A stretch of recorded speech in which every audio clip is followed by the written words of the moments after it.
بأسماء حضراتكم إلى قاعة المحاضرات عمر كزال بالمركز الفني لسيدي موسى. وكما نتابع في هذه الأثناء إذن وصول جمال بالماضي المدرب الجديد للقاعة من أجل إذن ندوة صحفية سيعقدها في هذه الأثناء. هي أول ندوة صحفية للناخب الوطني الجديد رفقة عزيز بوراس، إذن مدرب حراس المرمى. أول ظهور للناخب الوطني الجديد مشاهدينا الكرام بعد تعيينه على رأس المنتخب في الثاني من أوت الجاري خلفا لرابح ماجر المقال في 24 جوان. نذكر مشاهدينا الكرام أن جمال بالماضي حل صبيحة اليوم على الساعة 10:30 بأرض الوطن خلفا لرابح ماجر. سيجيب في هذه الندوة الصحفية المدرب الجديد على أسئلة الصحفيين، أسئلة أكيد كثيرة سيطرحها على الناخب الوطني الجديد. نتابع. Du nouveau sélectionneur national, M. Jamel Belmadi. Cela fait exactement 2 heures qu'il est sélectionneur national. Il vient de signer son contrat. Donc, avant d'entamer la conférence de presse, il y a quelques points d'ordre.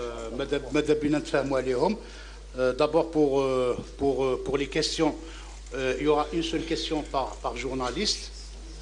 Quand on dit une question, ça ne veut pas dire que le journaliste qui prend, il peut poser 2 ou 3 questions. Ensuite, les questions posées déjà. Les questions.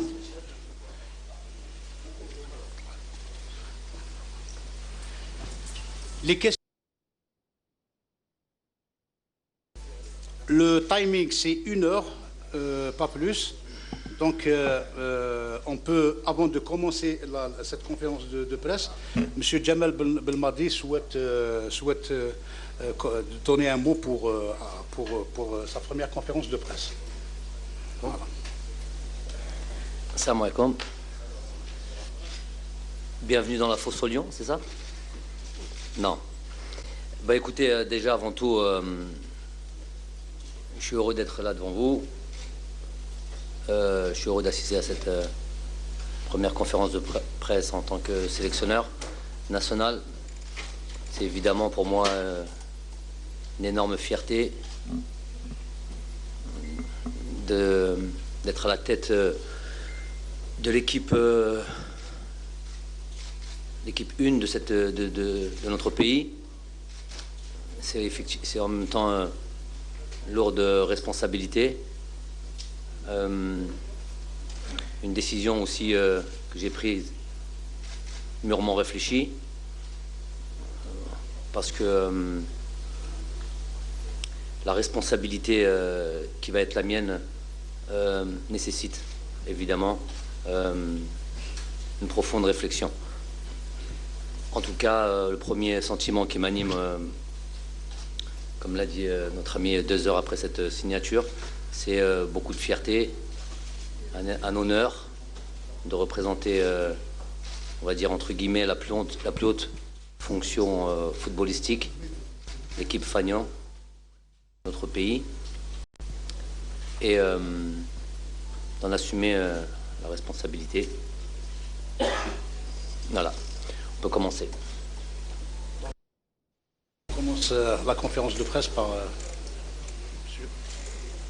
Oui, bonjour Monsieur Jamel Belmadi. C'est moi qui prends le premier la parole. Je vous souhaite la bienvenue et beaucoup de succès. Je voudrais vous poser une question relative au poste que vous allez occuper. Comme vous le savez, tous ceux qui vous ont précédé depuis M. Ali Lodzik n'ont pas été au terme de leur contrat, c'est dire si la mission est difficile. Quels sont les atouts dont vous disposez, vous, personnellement, pour mener à bien cette mission, sachant que c'est très difficile d'entraîner une équipe d'Algérie où les critiques fusent de partout et où on attend le résultat tout de suite. On n'est pas prêt à travailler sur, disons, un moyen terme. Donc, quels sont vos atouts Est-ce que le fait d'avoir été capitaine de l'équipe d'Algérie, est-ce que le fait d'avoir entraîné déjà au très haut niveau? Premièrement, quand vous dites les critiques fusent de partout, vous parlez de qui? Déjà, ça, vous me répondrez après. Je réponds par cette question.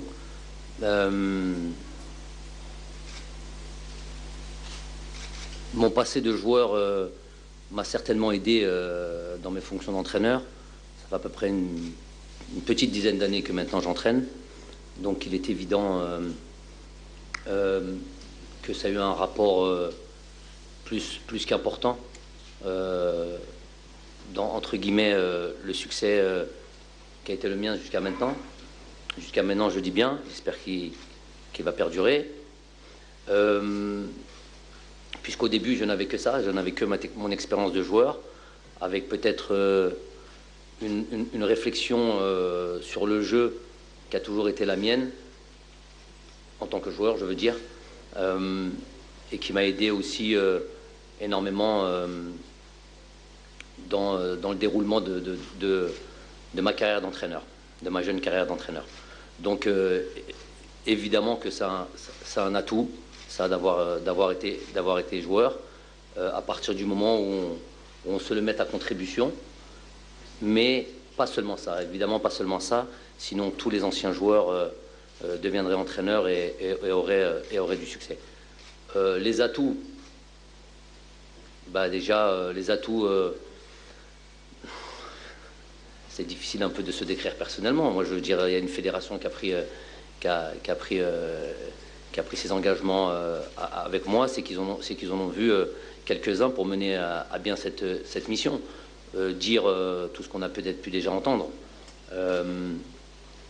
Déjà, la connaissance du milieu dans lequel je vais évoluer, l'environnement dans lequel je vais évoluer.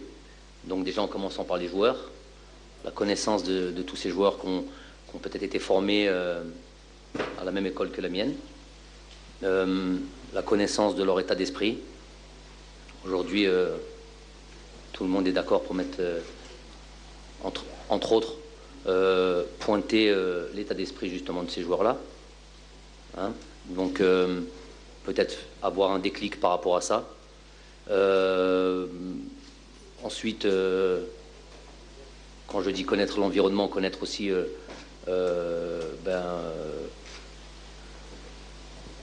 les supporters, ce qui va nous entourer. On sait l'importance des supporters, l'impact qu'il peut avoir un peu sur les joueurs et sur l'équipe. Après, si on rentre un peu plus dans le domaine technique, je pense, durant ces 10 premières années, avoir de manière assez honorable, développer un petit peu les connaissances technico-tactiques nécessaires à ce poste. Donc voilà en gros, si on peut appeler ça des atouts. En tous les cas, c'est plus ou moins les raisons pour lesquelles on m'a nommé. Juste avant de continuer la conférence de presse, s'il vous plaît, essayez d'éteindre vos téléphones, parce que ça fait un effet Larsen. Riyad.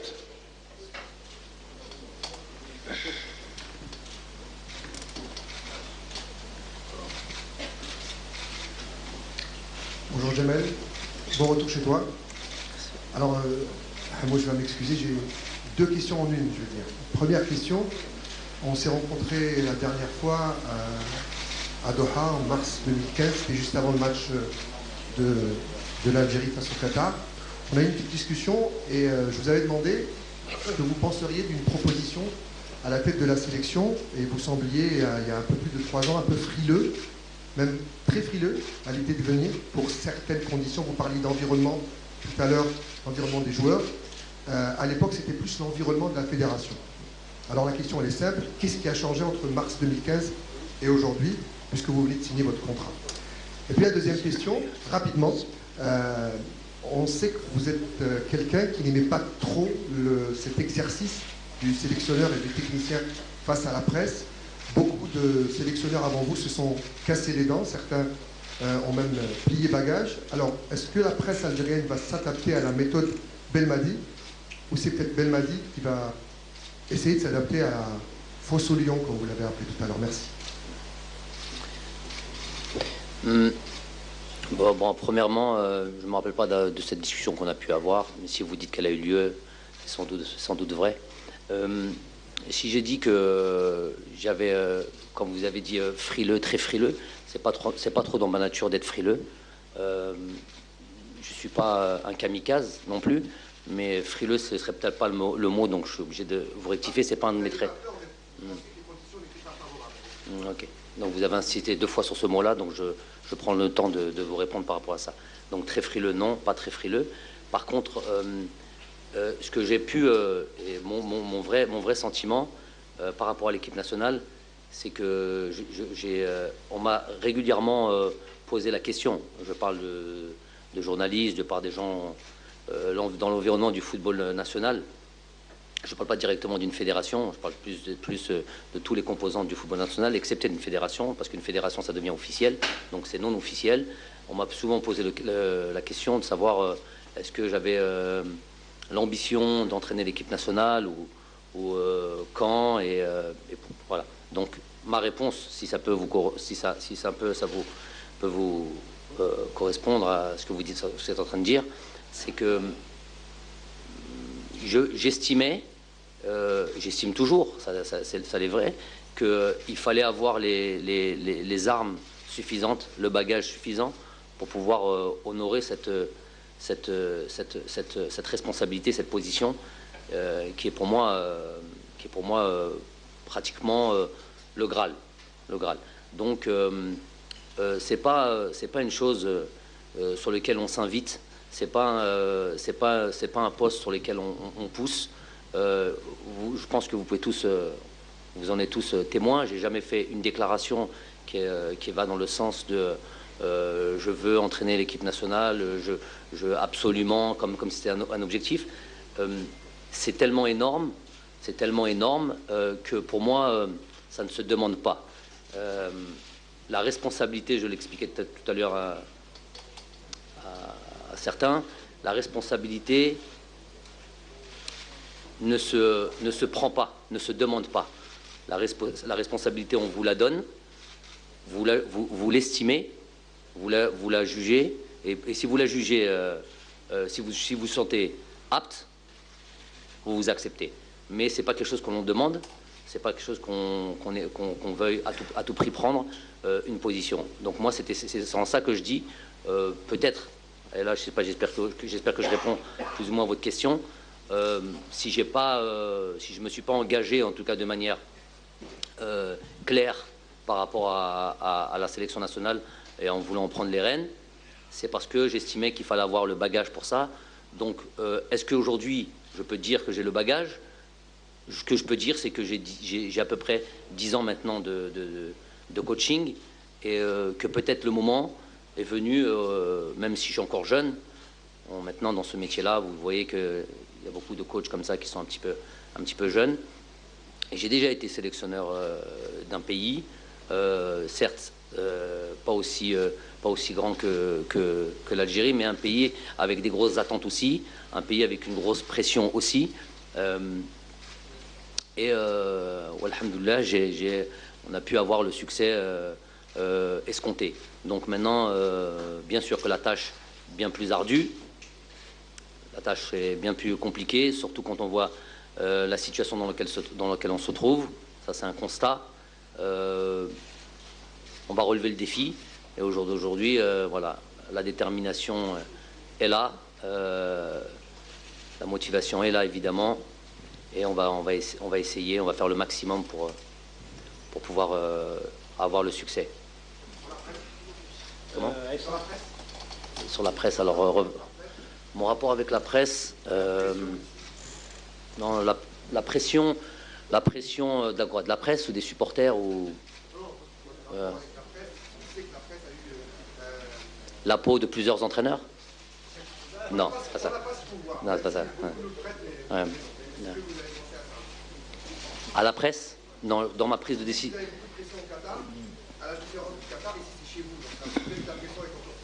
La pression de la presse ne rentre pas du tout dans mon jugement pour savoir si j'occupe ou pas un poste. Elle est à prendre en considération dans comment je vais procéder, comment je vais travailler, comment je vais mettre autour de moi un environnement sain pour travailler. Mais en aucun cas, vous avez certes, sûrement c'est ce que vous êtes en train de dire d'une certaine manière, vous avez certes un pouvoir, mais en même temps, n'en abusez pas non plus. عيسى شكرا. عيسى مداني للقناه الاولى للاذاعه الجزائريه. جمال بالماضي مرحبا بك ونقول لك التوفيق ان شاء الله. اذاعه ناطقه بالعربيه. ارجو ان تكون الاجابه بالعربيه.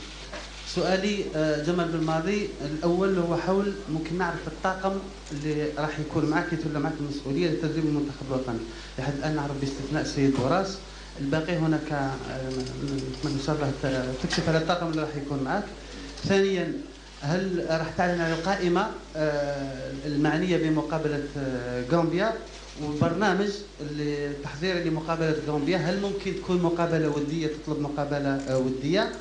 وكيفاش تشوف مهمتك على راس المنتخب الوطني في هذا الظرف الضيق؟ هل هو كافي لتحضير منتخب لمقابله غامبيا خارج الجزائر، خاصه جمال بالماضي في ظل بعض التراجع الكبير اللي عرفه المنتخب الوطني؟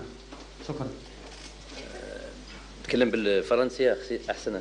بالعربية دارجة تاع مسخانم.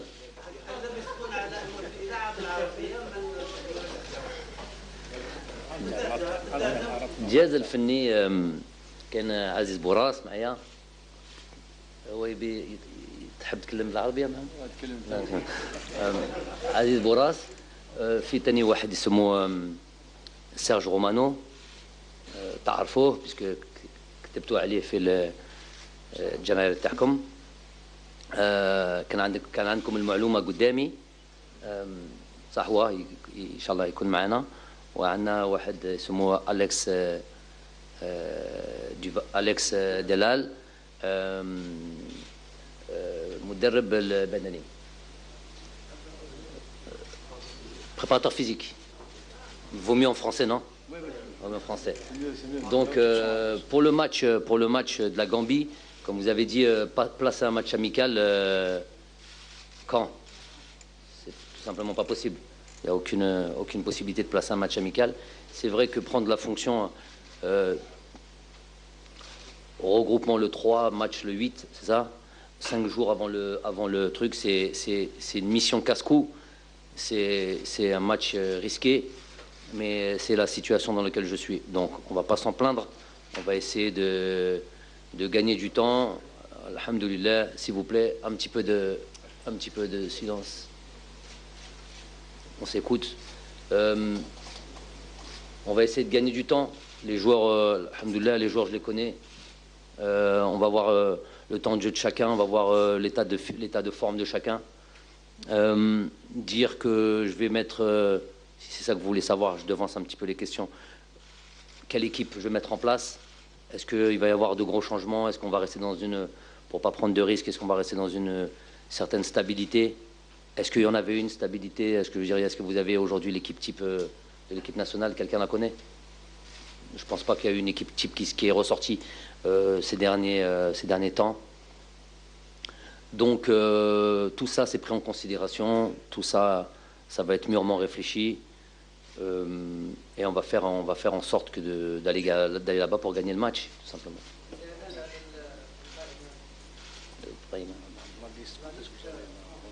La liste élargie. Demain, Inch'Allah, vous aurez la liste élargie. Moumen Tadab Francia. Donc, Donc, M. Jamal Belmadi, votre nom a circulé, a été cité plusieurs années avant votre désignation maintenant. Vous faites un peu, on va dire, le consensus, c'est l'entraîneur du consensus, si on peut dire, c'est tout le monde, c'est une exigence même populaire. En tout cas pour aujourd'hui. Bon, jusqu'à oui, présent. bien sûr, c'est ce qu'il faut retenir, exactement. Mais vous le faites quand même. On a vu ça, personne ne s'est plaint, personne n'a remis en cause votre désignation. Merci. C'est d'abord une responsabilité pour Jamel Belmadi, peut-être une pression aussi. Et vous héritez, il faut le dire, d'une situation très délicate. Est-ce que, pour le moment, Jamel possède quelques solutions qui peuvent nous étaler aujourd'hui? Bien, vous préférez d'abord rencontrer vos joueurs. C'est sûr que je ne vais pas le répéter plusieurs fois. La situation, tout le monde la connaît. Je ne vais pas entre guillemets, tirer sur une ambulance, surtout quand cette ambulance, maintenant, c'est la mienne. Donc, la situation, elle est ce qu'elle est. On s'en plaint pas, parce que ça va être une perte de temps, et personne m'attend pour ça. Personne m'attend pour venir pleurer et dire que voilà, j'ai un match à préparer en combien? 2-3 séances. 2-3 séances d'entraînement. Ils arrivent le 3. Le 3, on ne peut pas faire grand-chose. On voyage le 6, je crois, le 6. Donc le 6, on oublie le travail. Le 7, c'est la veille du match. Donc j'ai quoi? J'ai deux séances d'entraînement. 2 séances pour une équipe complètement nouvelle, complètement nouvelle, avec un nouveau fonctionnement, un nouveau sélectionneur. Donc on est d'accord pour dire que c'est pas une mission facile, mais c'est la mienne, je l'ai acceptée. Donc c'est sûr que j'ai mes idées, c'est sûr que on peut dire que j'ai une équipe en tête. En tout cas, j'ai une ossature d'équipe en tête. Est-ce qu'un système de jeu, est-ce que c'est le système dans lequel je vais, mon système privilégié, si tant est que j'en ai un, ça va être surtout le système le mieux adapté au moment pour ce match, avec les joueurs que j'aurai à ce moment-là.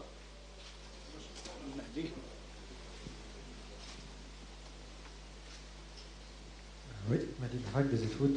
Monsieur Belmadi, vous avez parlé tout à l'heure des joueurs en parlant des éventuels problèmes dont on parle dans cette équipe, l'état d'esprit, etc.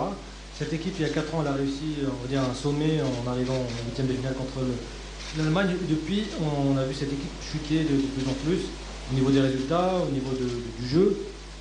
Il y a eu une petite continuité avec Christian Gourcuff, et depuis 1 an et demi, on va dire que c'est un enchaînement de catastrophes, on va dire.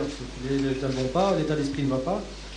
Comment est-ce que vous comptez justement remettre cette équipe en place? Est-ce qu'il y a eu des solutions qui ont été entreprises, entre guillemets, par vos prédécesseurs, comme des mises à l'écart de certains, de rappel d'autres joueurs, de changements? Comment est-ce que, j'imagine que vous allez tout remettre à plat, mais quelle est la solution, quelle est votre recette, justement, pour remettre en place cet état d'esprit qui a fait cette équipe aller justement jusqu'en 8e de finale de la Coupe du Monde 2014? Moi, j'estime que le football, c'est un éternel recommencement, une éternelle remise en question, notamment après les grandes compétitions. Je crois qu'après la Coupe du Monde 2010, vous devrez vérifier, je crois qu'il y a eu aussi une traversée comme ça du désert après la Coupe du Monde 2010. Il faudrait vérifier, il y a eu des non-qualifications en Coupe d'Afrique, un truc qui faisait tâche quand même pour une équipe qui venait d'être mondialiste. 2014, pareil, donc on peut en voir un lien de cause à effet. Je pourrais l'expliquer par peut-être un excès d'euphorie de la part de tout le monde, de la part des joueurs, d'une fédération, des supporters, tout le monde surfe sur une joie, sur un truc, c'est un peu normal. Mais après, il faut se remettre au travail tout de suite. C'est ça. Il faut apprendre aussi de ses erreurs. Donc il y a eu cette après Coupe du Monde 2010. J'ai pas l'impression qu'il y a eu qu'on a pris la leçon après la Coupe du Monde 2014. Donc ça, c'est un premier élément de réponse pour expliquer peut-être. En tout cas, c'est le mien. Maintenant, ce que vous me demandez, c'est une solution. Donc j'estime qu'il y en a. Sinon, je viens pas. J'estime que cette équipe, elle a, en tout cas ce groupe ou ce potentiel de joueurs que l'on a, peut renverser la vapeur. Si c'est exactement des comment on appelle ça, des réponses ou des solutions claires, je ne vais pas vous les dire comme ça, parce qu'il y a une partie de ces solutions-là qui vont être, et ça va être une partie de mon travail dans laquelle j'ai l'habitude de faire, c'est qu'il y a des choses qui se font directement avec les personnes concernées, les joueurs. Bon, vous avez par exemple pris cet exemple d'état d'esprit. État d'esprit, oui, il y a peut-être un état d'esprit défaillant. Pourquoi il y a un état d'esprit défaillant? Donc ça, c'est des questions qu'il faut se poser. Chercher la cause de ce souci. Je sais, moi, j'en suis sûr, et j'en suis convaincu, que tous nos joueurs, quand ils viennent sur le territoire algérien, quand ils revêtent le maillot de l'équipe nationale, ils ont toute la volonté de bien faire. Ils ont toute la volonté de montrer au pays qu'ils sont des joueurs, de bons joueurs. Mais il s'avère que collectivement, il y a une défaillance collective. Donc peut-être que le souci, il est ailleurs qu'au cas par cas. Donc là va être mon travail, évidemment. Et voilà, j'ai déjà des éléments de travail, j'estime, de réponse pour moi. Mais voilà, je ne peux pas tout dévoiler non plus et balancer ça comme si c'était une ordonnance, comme si c'est un médecin, on vous donnait une ordonnance, on vous dit voilà, ça vous allez guérir. Moi, je vais travailler avec mon groupe quand il sera devant moi, avec mon fonctionnement. Très bien. Bonsoir, Jamal, journaliste de Del TV. Jamal, en acceptant ce challenge-là de prendre une sélection qui traverse des moments difficiles depuis le mondial 2014, est-ce que vous n'avez pas eu peur, en sachant que les 4 Ukrainiens qui ont passé par la sélection nationale, à partir de Rajvac, Likens, M. Mandjer et aussi Alcaraz, ont échoué? Est-ce que vous n'avez pas eu peur d'accepter ce challenge-là? Bon, ça revient un peu à la question que vous avez dit. J'estime que je ne suis pas un peureux, j'estime que je ne suis pas un frileux, j'estime que je ne suis pas c'est une qualité, c'est un défaut. Hein. Des fois, la peur, c'est bien d'avoir peur. Hein. On n'est pas, personne n'est Superman, c'est bien la peur, ça éveille, ça nous met en total... on est plus attentionné, on fait plus attention aux choses. Le mot que je veux dire, c'est pas la peur. Il y a une réflexion qui a été faite, c'est sûr. Je suis pas arrivé en disant tous ces entraîneurs n'étaient pas bons, tous ces entraîneurs avaient faux, tous ces entraîneurs ne savent pas travailler. Ça serait vraiment de l'arrogance poussée à son extrême, ça serait un manque d'humilité totale. Non, je me dis que peut-être le moment est venu pour moi, avec aussi une situation, par exemple, que je vivais, où je me dis, voilà, c'est peut-être Mouktoub, on croit tous en ça. Je suis arrivé en fin de contrat avec un club, avec mon club de toujours au Qatar, de Hill, et en ayant gagné tout ce qu'il y avait à gagner la saison dernière. Donc il était normal, tout à fait normal, que je prolonge mon contrat. Après la trêve estivale, il était normal que je prolonge mon contrat, surtout qu'on avait un quart de finale de Champions League à jouer dans moins de à peu près une dizaine de jours. Donc tout portait à croire que j'allais prolonger mon contrat et finalement non. Et finalement non, envers et contre tout. Bon, les raisons, c'est pas la peine de les nommer maintenant.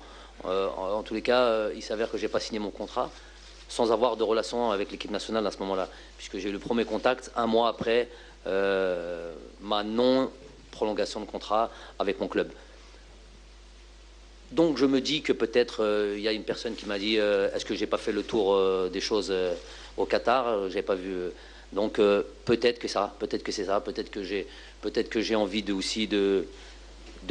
sortir de ma zone de confort, zone de confort.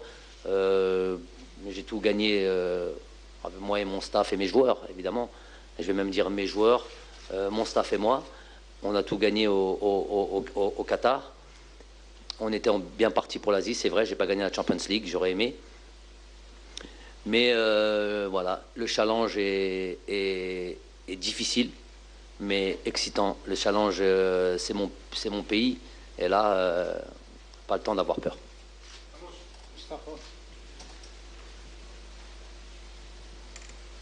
Monsieur Belmadi, bonjour. On vous souhaite la bienvenue. Je voudrais aborder avec vous, si vous le permettez, c'est une problématique, ce n'est pas une question. Je l'ai déjà posé à vos prédécesseurs. Donc, M. Belmadi, comment allez-vous bâtir une équipe nationale compétitive en ne se contentant que des dates FIFA? C'est ça la véritable problématique. C'est ma première question. Mustafa, une question, s'il vous plaît. Une question. Rapide, parce qu'elle est importante. La deuxième, elle est relative au volet disciplinaire. C'est devenu un tabou, mais je voudrais l'aborder face à face avec vous. Durant vos négociations avec le président de la fédération et ses collaborateurs, est-ce que vous avez parlé des écarts disciplinaires dont ont été coupables certains joueurs cadres de l'équipe nationale, comme l'acte de rébellion contre Raivac et le refus de la sélection avec Madjer? Donc, quelle est votre méthode pour mettre fin à ces écarts disciplinaires? Merci beaucoup.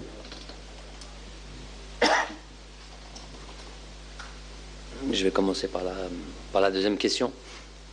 Les actes disciplinaires, à vrai dire, non, je n'ai pas abordé ce sujet-là avec le président de fédération. J'ai conscience, évidemment, de ce qui se passe en équipe nationale. J'imagine qu'il faut un...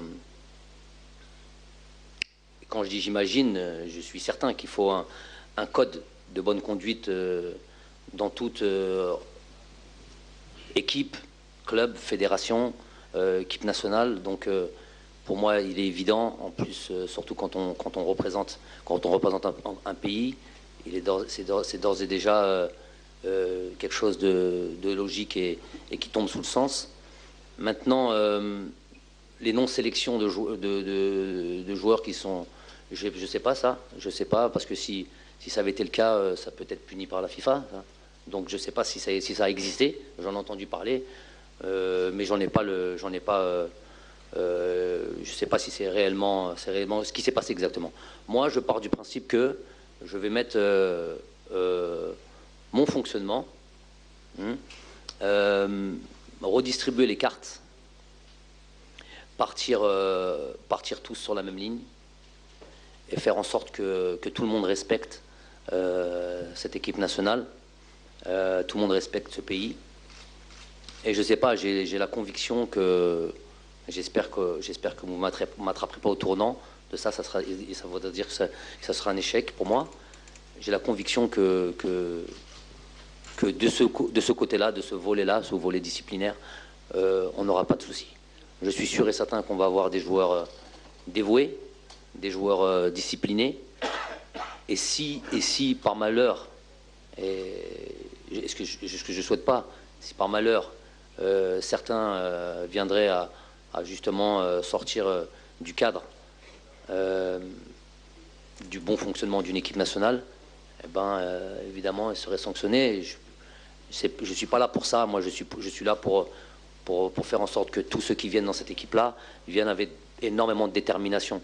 Donc ça, je le verrai dans le dialogue, je les verrai dans le travail, je les verrai déjà, je les verrai dans leurs équipes. Il faut qu'ils soient performants aussi. Donc les cartes sont redistribuées. Ça, c'est... Après, pour les dates FIFA, j'ai aucune... je suis d'accord avec vous. Notamment pour ce match-là, par exemple. J'ai 2 séances d'entraînement avant de faire un match important de qualification de Coupe d'Afrique. J'ai pas de solution pour ça. Je vais travailler beaucoup. Je vais essayer de travailler beaucoup aussi, voir ce qu'on est capable de faire, ce qu'il est possible de faire au pays, ici, et essayer de faire un peu. J'ai entendu.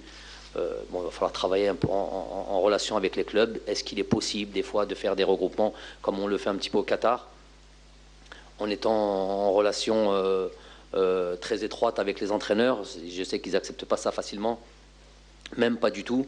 Mais bon, j'ai connu ça moi en tant qu'entraîneur de club, devoir lâcher des joueurs durant la semaine. Mais bon, s'il y a totale et pleine relation et communication, des fois, quand il s'agit du pays, on est capable de faire certains efforts. Donc je vais essayer déjà, du point de vue de ce que je peux faire au pays, faire peut-être des séances avec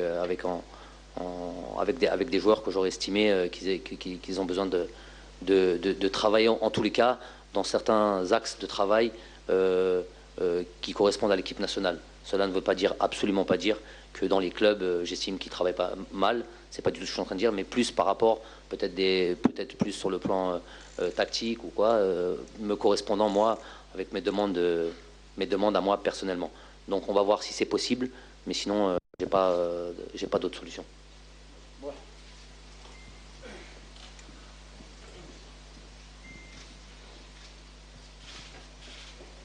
Salam alaikum, Mohamed Boukhlia, Alzair News. Coach Jamal, j'aimerais bien parler un petit peu des objectifs au niveau de la FAF. Apparemment, ça parle toujours d'une qualification pour les demi-finales de la Coupe d'Afrique 2019, comme s'il s'agit d'une mince affaire, alors que tout le monde peut-être sait que ça ne sera pas évident, par rapport à la situation de l'équipe nationale qui va mal, et par rapport au fait qu'il nous reste 10 mois avant cette Coupe d'Afrique.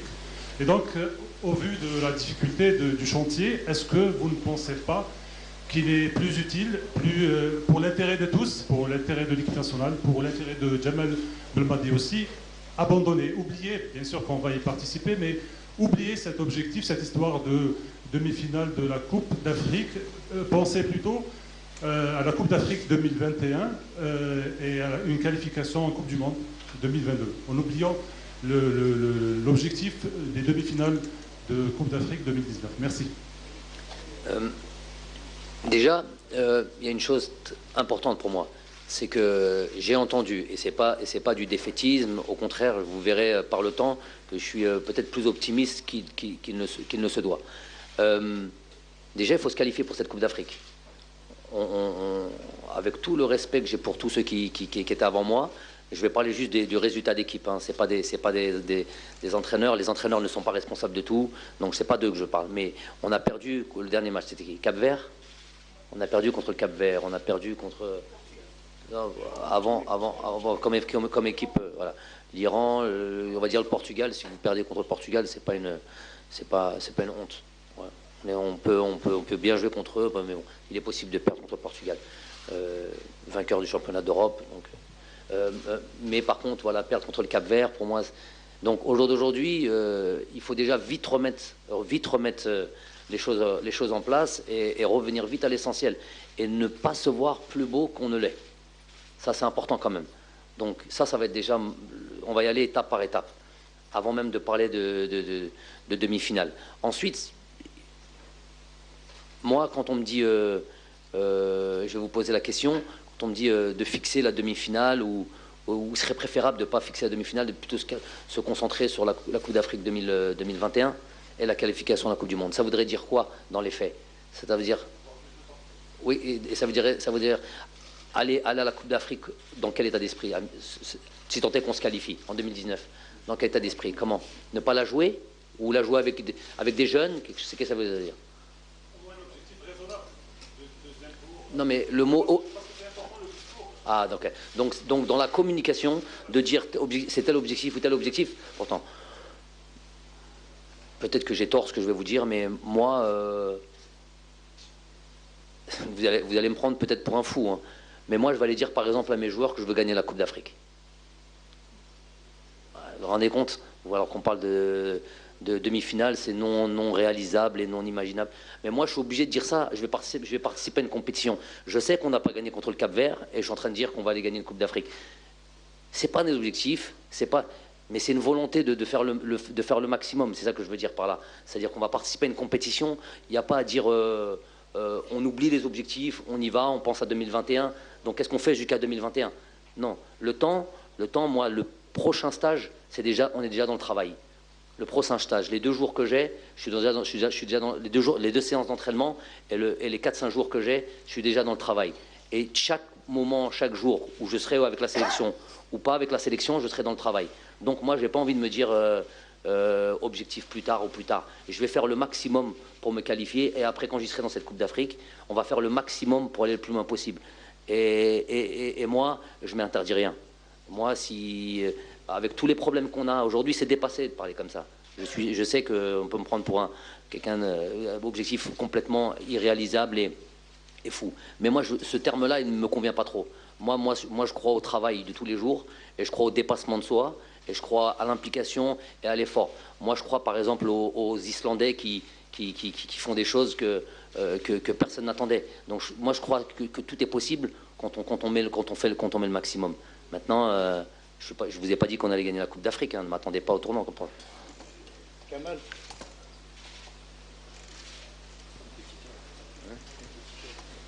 Salam alaikum, coach Jamal Kamal Mahoui Nahar TV. Coach, une petite simple question. Est-ce que vous étiez contacté au mois d'octobre passé par un membre du bureau fédéral ou bien c'est le premier contact avec la fédération cette fois-ci? Une petite question sur Majid Bouguerra. Est-ce que sera dans votre staff ou bien pas pour le moment?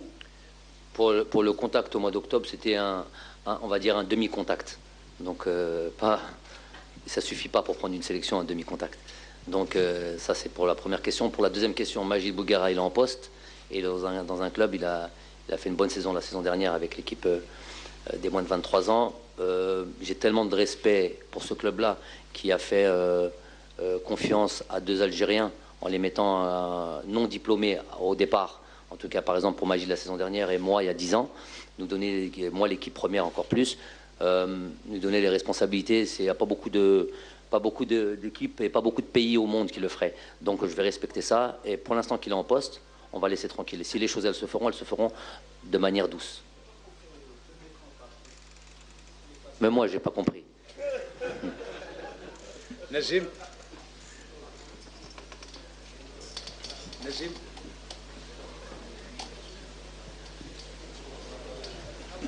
Bonjour, Nazim Bessol de...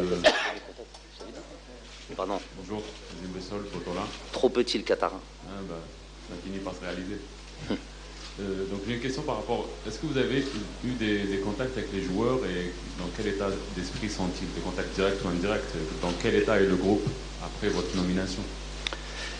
Avant toute chose, notre ami ici m'a dit à la finale de la Coupe de l'Émir, après le match, il m'a dit « Est-ce que le Qatar n'est pas trop petit pour toi maintenant? Est-ce qu'il n'est pas temps d'aller voir l'équipe nationale ?» Voilà, c'est le monsieur qui nous a fait ça. Mais je veux justement parler deux mots de ce Qatar. Ce pays m'a donné la possibilité, sans crainte, la tête d'un des plus gros clubs d'Asie au jour d'aujourd'hui, qui est en quart de finale de Champions League, la seule équipe qui a gagné 8 matchs sur 8 en phase de qualification, peut-être de toute l'histoire de la Champions League asiatique. Je sais que pour vous, vous êtes un peu loin, on est en Afrique, on est ici, l'Asie c'est loin, mais croyez-moi, l'Asie c'est difficile. L'Asie c'est l'Iran qui a fait la Coupe du Monde qu'il a fait, c'est très difficile, c'est la Corée, c'est tout ça. Donc ce club-là, je suis obligé de prendre 2 secondes pour parler et c'est une relation directe avec ce que la question, c'est ce pays m'a vraiment donné l'opportunité de coacher, m'a donné vraiment l'envie et ça sans la moindre crainte. Donc je tiens aujourd'hui à remercier. C'est pas tous les jours, je répète, c'est pas tous les jours où un pays comme ça met en avant des Algériens. Donc il faut respecter ça. Ça c'était la première des choses. Le contact avec les joueurs, véritablement j'attendais aujourd'hui. C'était pas l'envie qui m'en manquait, j'avais envie de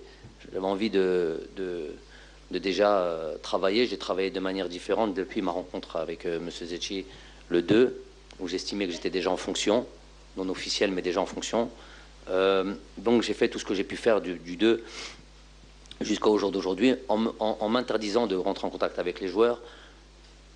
Je vais commencer à partir de maintenant, puisque maintenant c'est officiel. Je viens de signer mon contrat, et comme ça a plus de... on va dire, c'est plus clair. C'est plus clair, mais voilà, je compte. C'est pour moi le plus important, l'élément numéro 1 qui a favorisé aujourd'hui ma décision, en tous les cas, de répondre à l'appel de l'équipe nationale, c'est les joueurs. C'est pour moi, il n'y a rien sans eux. Au jour d'aujourd'hui, ils sont peut-être décriés. Au jour d'aujourd'hui, on dit que c'est des enfants gâtés.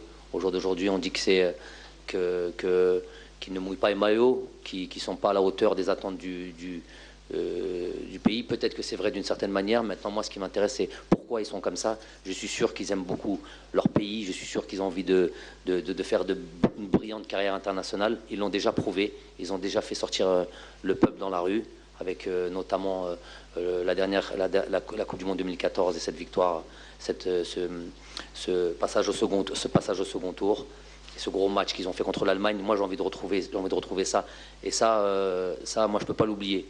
Donc, eux, c'est l'élément numéro 1 de ma décision. Si je suis là, c'est avant tout parce qu'il y a ce potentiel. S'il n'y avait pas, si j'y croyais pas, pour tout l'or du monde, je ne serais pas venu en équipe nationale. Donc, c'est eux le numéro 1. Évidemment, je ne peux pas être comment dire, je ne peux pas faire comme si j'avais pas entendu, entre guillemets, la voix du peuple. J'ai entendu cette population aujourd'hui, comme l'a dit un peu Moumen, il y a comme un consensus. Donc ça va nous aider énormément. Donc moi je sais que ces joueurs ont envie de donner beaucoup, je sais qu'ils ont envie de faire plaisir à leur peuple. Donc on va faire le maximum, les choses vont changer. Jalal.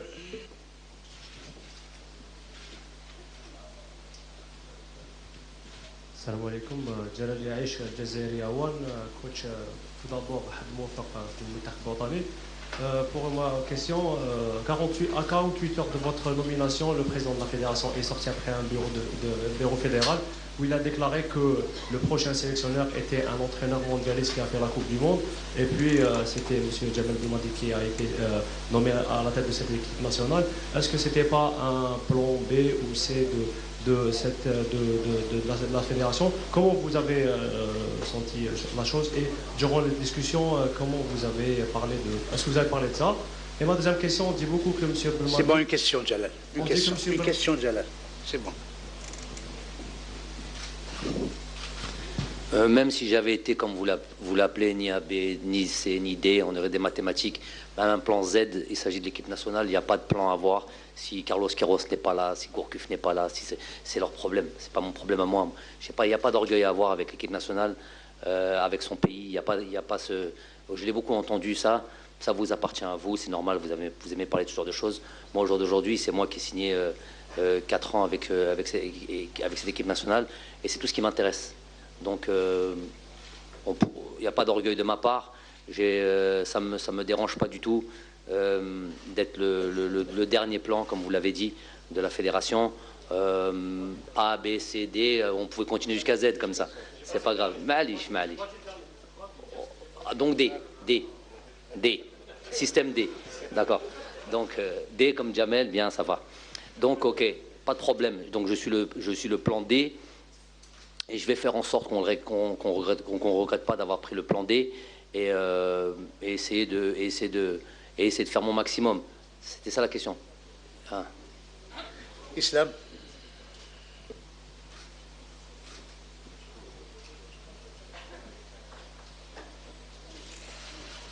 Bonjour coach, Islam Zimam Compétition.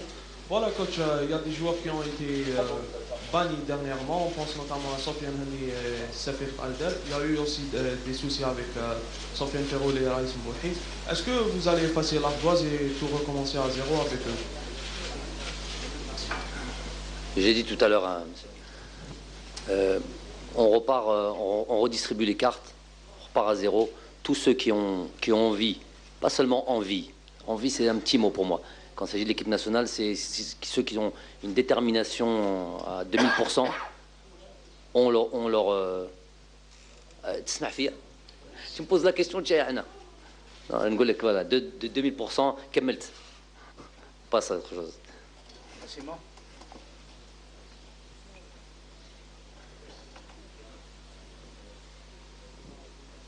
Bonjour, merci. Jaoud de la chaîne 3. Je ne sais pas, vous donnez l'impression qu'en dehors du football, il y a des valeurs auxquelles vous y croyez énormément. Par exemple, vous parliez de loyauté, également être fédérateur, là aussi, également la détermination, le courage. Ce sont des mots qui semblent vous mettre donc, dans une dynamique. Est-ce que c'est super important pour vous, toutes ces choses, peut-être aussi importantes que tout ce qui est technique, tout ce qui est footballistique? Merci. Je vais répondre par du technique et du footballistique. L'équipe de France, dernière Coupe du Monde, on était championne du monde, on a dit c'est un vilain champion du monde, à savoir pas pratiquer un beau football. On est d'accord pour ça. Donc, par exemple, si on veut rentrer un peu dans les statistiques, en termes de possession de balle sur le dernier match, il y avait un truc comme 65-35 en faveur des Croates. Donc, on va dire la plupart du temps, ça jouait bas, ça contrait, et tout ça. Donc, il y a eu quoi dans ce Matuidi qui joue milieu excentré côté gauche, alors que c'est un milieu récupérateur ou un relayeur plutôt. en laissant des Fekir, en laissant de Lemar, même des Griezmann, même des Dembélé, voilà, des vrais joueurs offensifs. Donc on a privilégié justement l'état d'esprit, la combativité, la discipline, la solidarité au détriment du jeu. Et peut-être, j'étais le premier moi. Quand je vois la qualité qu'il peut y avoir sur le banc de touche, je me dis qu'il y a tellement de choses à faire. Quand on laisse des Dembélé, des Lemar, tous ces joueurs-là, des Fekir sur le banc de touche et qu'on met Matuidi à un poste qui n'est pas le sien, je suis le premier à décrire ça. Mais aujourd'hui, force est de constater qu'ils sont champions du monde. Donc via tout ce que vous venez de dire là. Donc je vous ai sorti l'exemple ultime, le dernier, avec le plus gros impact, à savoir être champion du monde. Donc nous au jour d'aujourd'hui, moi le premier, j'ai aussi cette impression qu'on a perdu il y a moins ça, cet esprit d'équipe, ce dépassement de soi, l'envie de se battre l'un pour l'autre, de courir ensemble. Courir ensemble, c'est important de courir ensemble, défendre ensemble, attaquer ensemble. Voilà. Donc tout ça, pourquoi ça n'existe plus? Et pour moi, c'est les éléments, j'aurais tellement d'exemples à vous citer là-dessus. Donc oui, c'est les éléments sur lesquels on va travailler et Inch'Allah changer les choses par rapport au niveau de l'équipe. Walid.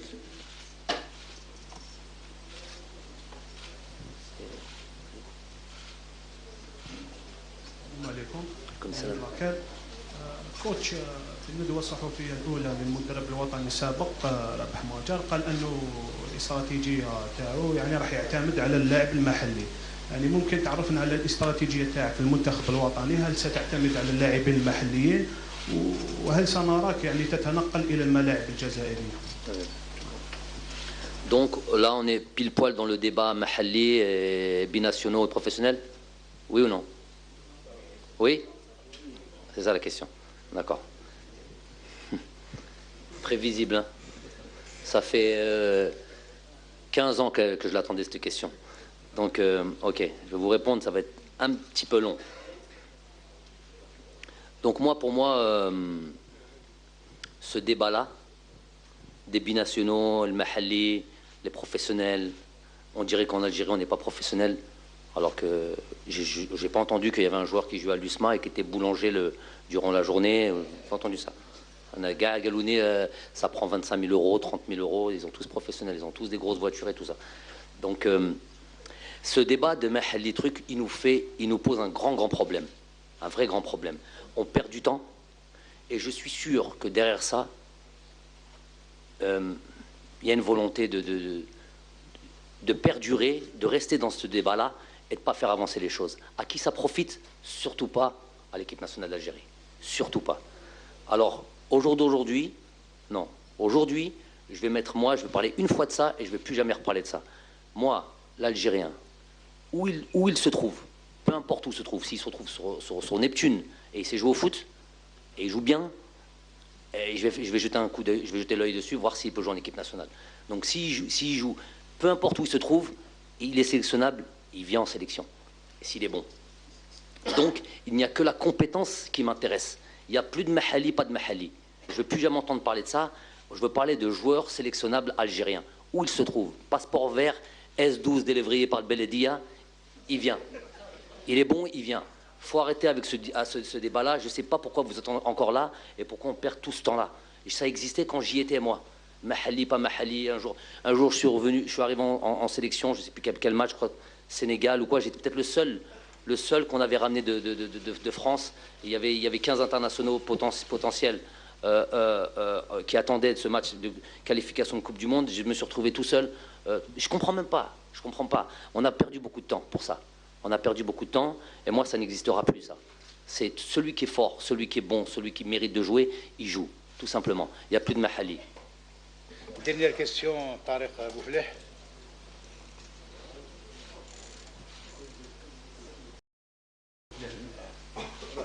Je sais pas, il a une question. Est-ce que vous allez faire le tour des stades au match? Est-ce que vous allez voir des matchs? Et qu'est-ce que je viens de dire là? C'est exactement ce que je viens de dire. Il y a un S12, n'importe où. N'importe où.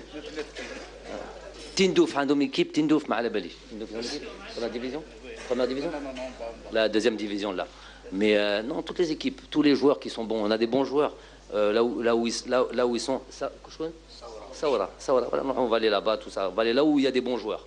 Là où il y a des bons joueurs, on va les récupérer. Hein, 50 degrés. J'ai vécu 10 ans sous 60 degrés. Ça me fait pas peur, la chaleur et l'humidité. Donc non, on ira là où ils sont, on ira les prendre. Le plus important, c'est qu'ils soient forts et qu'ils fassent gagner l'équipe nationale. C'est tout ce qui m'intéresse, moi. Tarek, dernière question. Tarek Boubler, journaliste de ZRTV. Monsieur Jamal Belmadi. Ma question est sur quel est le projet de jeu de Jamal Belmadi à l'équipe nationale. Et on voudrait savoir aussi que tous ceux qui connaissent Jamal Belmadi disent qu'il est exigeant. Et là, c'est une ligne rouge. Quelles sont les lignes rouges de Jamal Belmadi au sein de l'équipe nationale? Est-ce que vous avez la carte blanche de la fédération? C'est 5 questions, une. Plus que le shampoing je sais pas quoi, de Scissors. Donc, laquelle question on est? On a une question pour terminer la conférence. La question, projet de jeu. On a fait la fédération.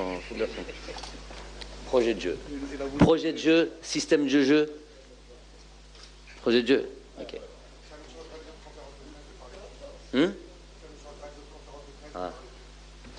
Alors, ok, moi, j'étais dans une équipe depuis 10 ans. Je vais parler de ce que j'ai coaché pendant 10 ans. La plupart du temps, pas en équipe nationale du Qatar. Parce que en équipe nationale du Qatar, quand on allait, que ce soit en Coupe du Golfe ou en Coupe d'Asie, on n'avait pas encore atteint. Ça faisait qu'un an que je travaillais avec eux. Ça faisait 14 ans qu'ils n'avaient rien gagné. Donc on ne pouvait pas parler d'équipe qui contrôle un match. Donc de la possession de balle, donc tout ça. Tous ces trucs-là, moi je suis pour la possession de balle. Je suis pour une équipe qui arrive à contrôler le jeu. Je suis pour une équipe. Alors que maintenant, il y a plein de matchs, et je viens de parler de cette fameuse finale, qui nous démontrent le contraire. Qu'on défend bien, on défend bas, on a des lignes, on fait pas 3-4 passes, voilà, des attaques rapides, et puis on marque, et puis on ferme le jeu. Et puis hier, je ne sais pas si vous avez vu Lyon-Reims, c'était un peu ça. Donc moi je suis pour contrôler un match.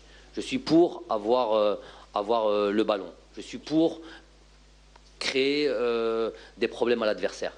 Je suis pour ça. Et j'avais l'équipe pour. J'ai fait en sorte d'avoir l'équipe pour. Au Qatar, j'étais comme ça, 65-35 tous les matchs. Des fois, ça montait plus.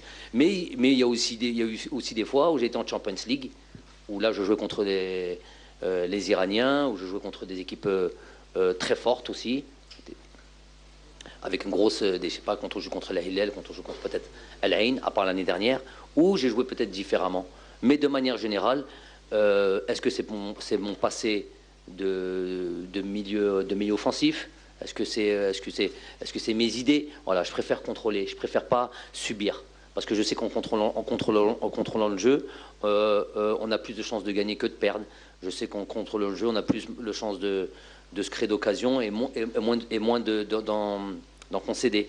Donc, mais surtout, le projet de jeu doit avoir un rapport direct avec, ça va être un peu simpliste ce que je vais vous dire, mais avec les joueurs que l'on a. Donc moi j'ai envie que de voir Brahimi, Mahrez, Hounas, blablabla, tous ces joueurs-là, j'ai envie de les avoir avec le ballon. Est-ce que vous aimez voir Mahrez courir derrière son latéral gauche? Non, on n'aime pas ça. Donc nous on veut voir des joueurs qui ont le ballon. On veut voir le tampon qu'on a eu du football algérien, du joueur technique, d'un redoublement de passes, d'une équipe qui contrôle, qui cherche les solutions, qui met une équipe en difficulté, qui brise une organisation adverse. Donc j'ai envie d'avoir ça. Maintenant, ça va demander un petit peu de temps. Est-ce que c'est comme ça qu'on va jouer contre la Gambie avec 2 séances d'entraînement et un terrain praticable? Peut-être pas. Je vais devoir m'adapter aussi. Donc, mais l'idée, c'est quoi? C'est qu'à terme, on contrôle notre jeu, on contrôle nos matchs et on essaie de faire mal tout en ayant, tous les entraîneurs cherchent ça, c'est pas facile, mais tous les entraîneurs cherchent ça, en ayant un équilibre. Aujourd'hui, on a aussi un problème d'équilibre. Donc, trouver aussi un équilibre là-dedans. Attaquer tout en étant en sécurité défensivement. Donc ça va être truc. Après, le système de jeu, système tactique, ça c'est encore autre chose. On pourra parler jusqu'à demain comme ça. J'aurais préféré qu'on parle de ça de plus que les questions plus tard. Merci, on vous remercie.